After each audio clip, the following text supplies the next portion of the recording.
একটা একটা মহা আনন্দের খবর নিয়ে এসেছি মহারাজ। হ্যাঁ মহারাজ, সত্যিই খুব আনন্দের খবর। এই খবর শুনলে আপনারও মন প্রাণ ভরে যাবে একদম।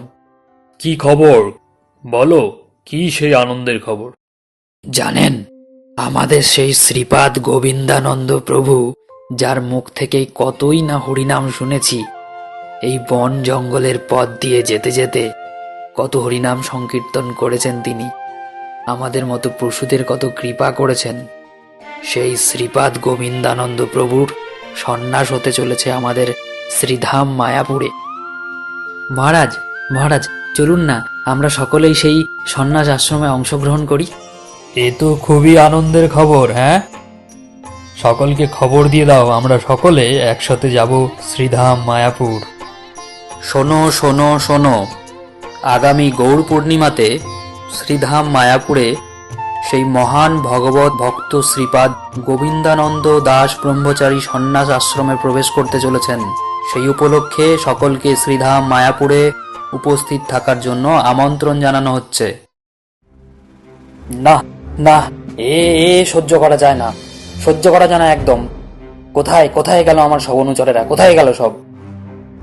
কি কি কি হয়েছে কলিরাজ, আপনাকে এত অস্থির লাগছে কেন?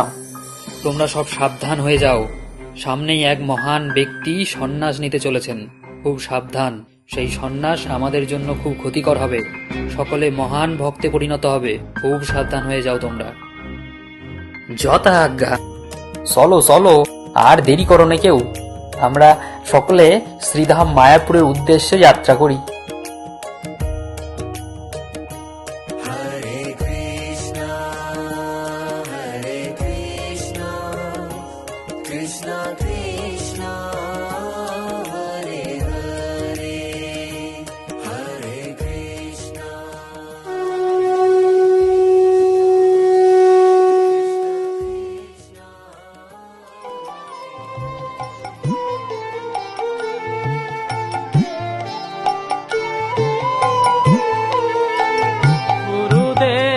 कृपा बिंदु दिया करो এই দাসে তৃণাপেক্ষায়তিহীনা।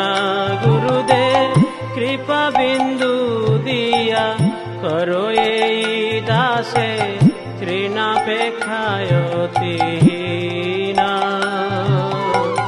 সকল সহনে বল দিয়া করো, সকল সহনে বল দিয়া করো নিজ মনে স্পৃহাহীনা। গুরুদেব কৃপা বিন্দু দিয়া করো এই দাসে তৃণাপেক্ষায়তিহীনা।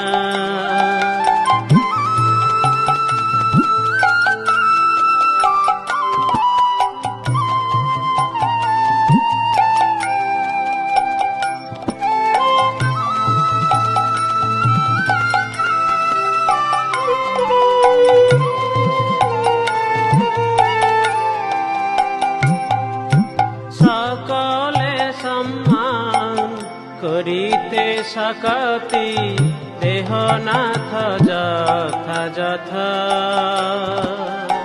সকলে সম্মান করিতে সকতি